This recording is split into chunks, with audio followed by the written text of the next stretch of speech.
motion and swift movement. It causes a shift that brings about a change in position, a change in direction, a change in our thinking. And I just showed up for just a few minutes this morning at Redemption Church to interrupt our regular scheduled worship service. And I came bringing breaking news. And I came to report that God still has the power to flip the script concerning your life. God has the power to flip the script concerning your life. I know you're dealing with some stuff that seems impossible, but He can turn off impossible and turn on possible. I know you heard Miss Hall, your grandbaby died at 16 years old. You're confused. You're at your breaking point, barely hanging on, but He can turn over our breakdowns, and we'll turn around and have a breakthrough. He can flip mourning into dancing, down into believing, sorrow into joy. You ain't got to amen me, because the Bible says weeping may endure for a night, but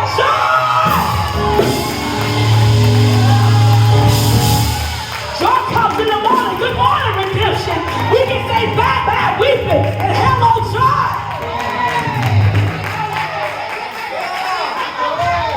God has the power to flip our testimony from I'm going through to I made it out.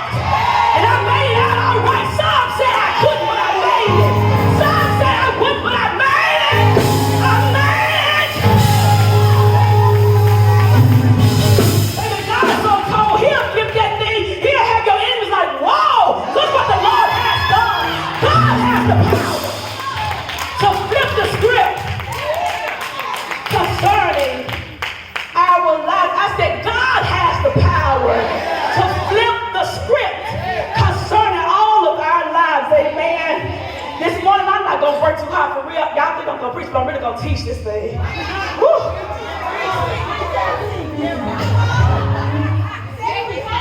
But on this morning I have my boy Joseph Minister run the ride with me. And we've been riding and chilling all week. He even showed up to Redemption Unplugged Wednesday night. And I believe that everybody, let me contemporize that thing, everybody can relate to how Joseph felt when he said in Genesis 50:20, as for you, you meant evil against me, but God meant it for good, to bring it about that many people should be kept alive. Let me paraphrase that thing. The devil meant it for evil, but God, He meant it. God, He turned it. God, He flipped that thing for my good. In this powerful passage of scripture that's pregnant with preaching possibility, we find not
still my joy. And sometimes I just got to leave. I got to leave over depression, leave over suicide thoughts, leave over not killing up, leave over self-doubt, leave over self-doubt, leave over self-condemnation. I just got to leave. Why don't you try and rise and sleep?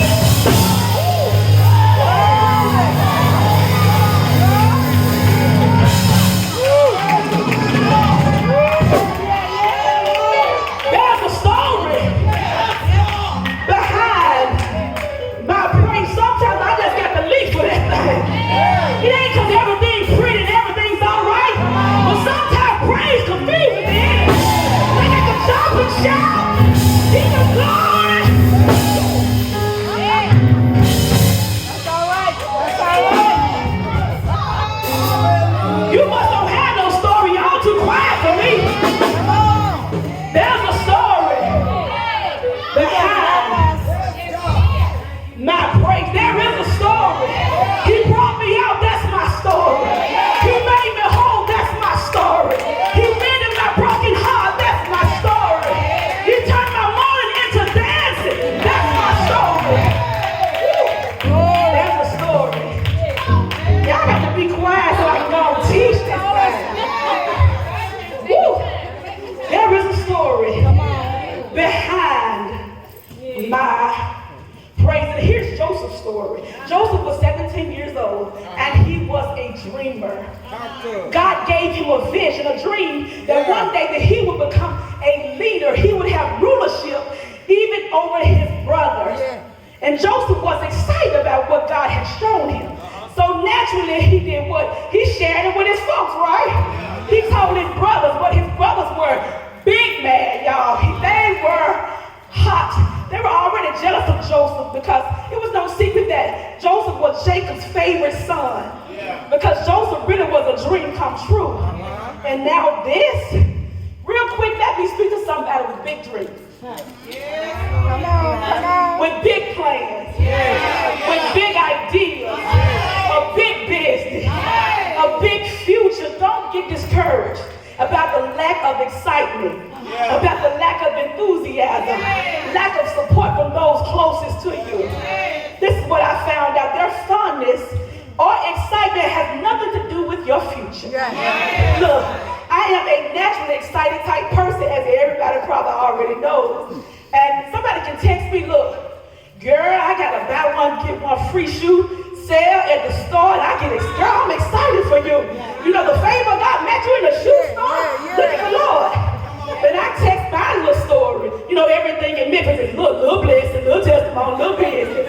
I text my little information. Look, I'm being installed as the executive pastor of our church. I'm the first pastor in my entire family on my mother and father's side. And they text back. If they text back, that's nice. Come on. Now I was excited about them little ugly shoes you said there. That's my default said with them shoes. Come on.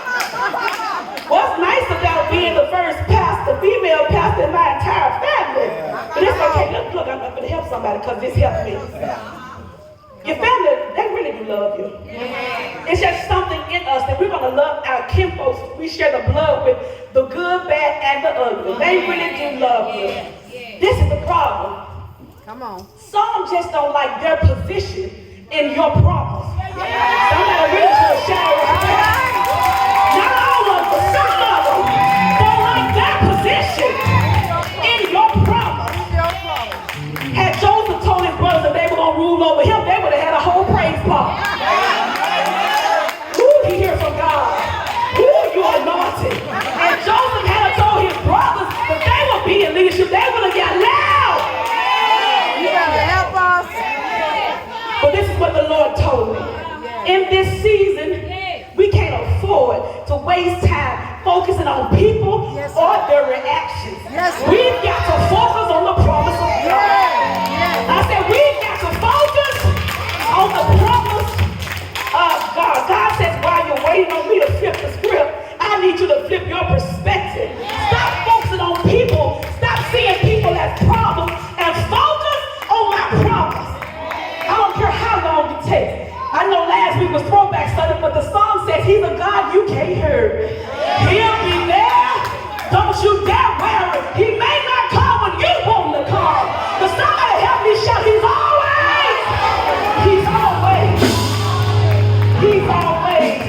on time. I don't care how long it takes. What God says is what he does. What he promises, he fulfills. What he decrees is what we shall see. What I'm trying to tell you is that God said it, that settles it. Oh my God.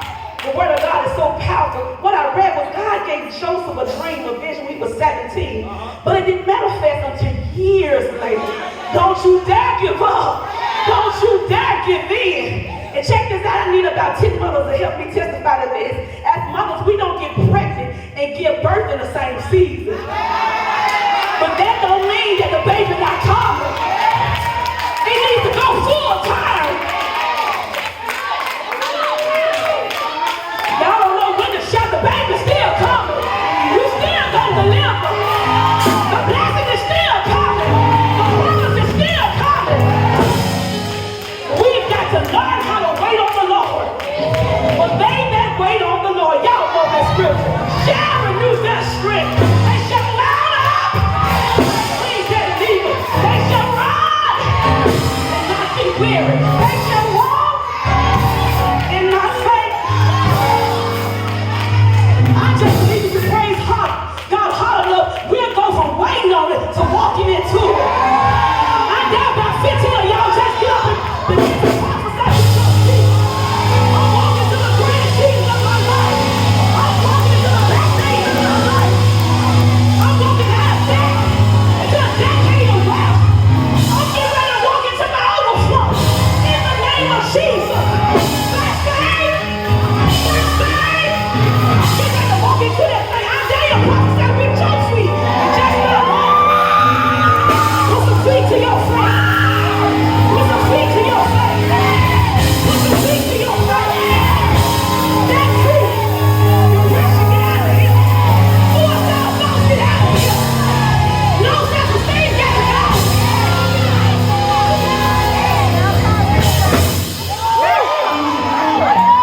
Walk on by faith. I said walk on by faith. Walk on by faith. Walk on by faith.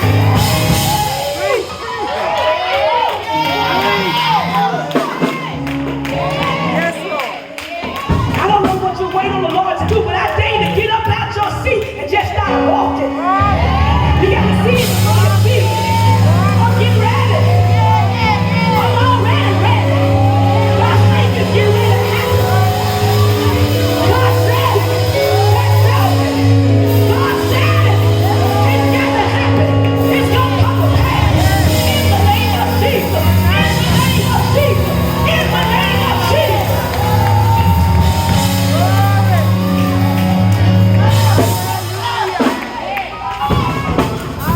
Wait, I say on the Lord. Joseph knew all about waiting on the Lord. Woo. Yet he focused the promise of God. He trusted God. But can you imagine what it felt like to him to be betrayed by his own brothers, his own flesh and blood? Genesis 37:19-20 says, then they said to one another, look, the dream is coming. You do know that folks can't stand you, can still recognize the anointing that's on your life. Look at her, here she comes. Look, here he comes. Don't you ever doubt, they see your anointing. They know better than you do. Here she comes with her loud self, and she had a nervous shout and a hat and high heels. I sure do.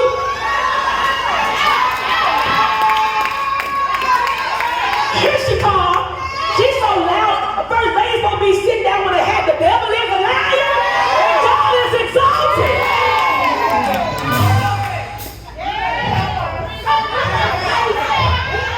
Verse 20 says, come therefore, let us now kill him and cast him into some pit.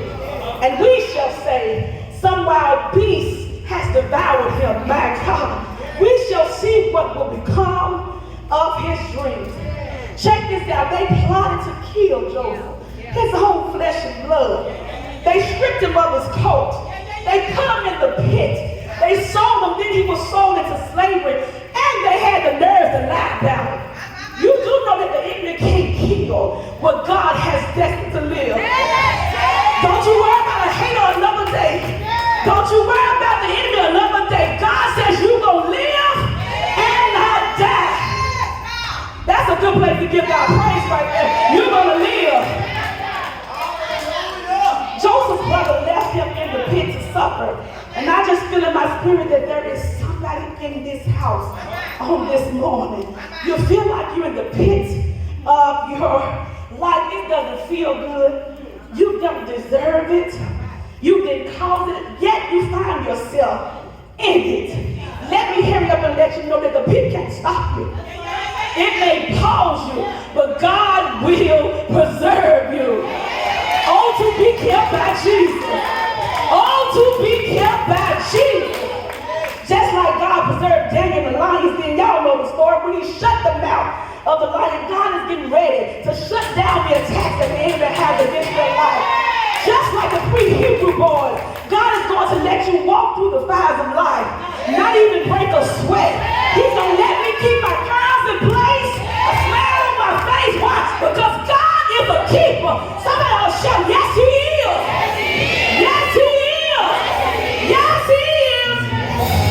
Yes, he is. Yes, he is. I said God is a keeper. Has he ever kept you? Do you know him to be a keeper? Hallelujah in this house. Hallelujah in this house. Hallelujah in this house. You may find yourself in a bad chapter of your life. Well, David gonna help me preach this thing. He said, but my story ain't over. My story ain't over. There is more to my story. Whoever counted me out must have failed now, because God still has me in the number. I'm still in the number.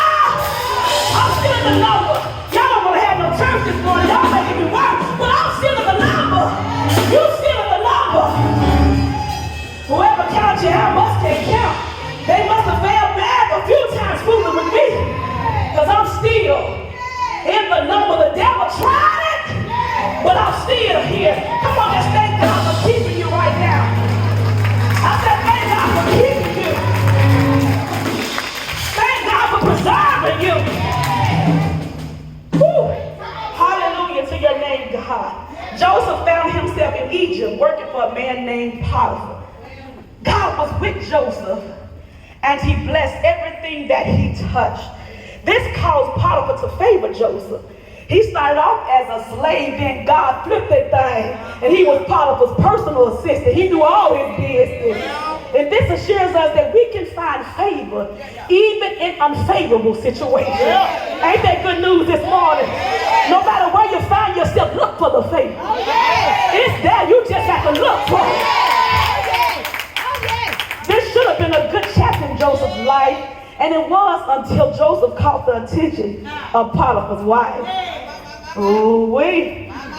Let me pause parenthetically to say this. The enemy uses pain and pleasure to try to stop us from living in, believing in, and waiting for the promises of God. See, he uses pain, Miss Hall, to make us feel that God is powerless. He uses pleasure to have us to believe that he is pointless.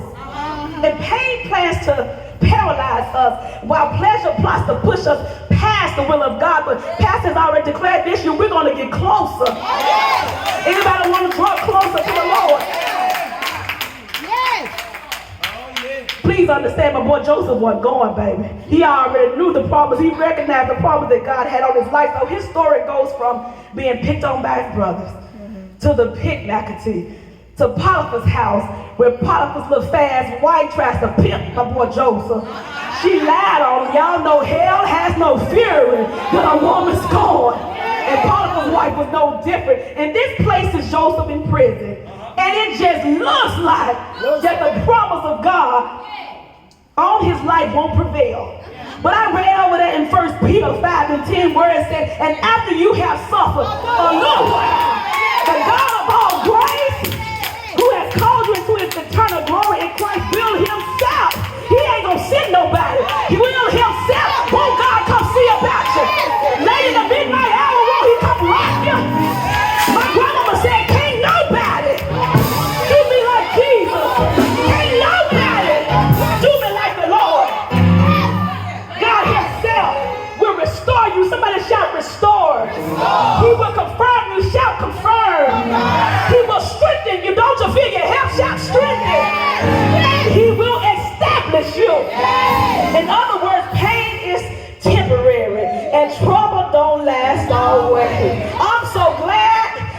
myself.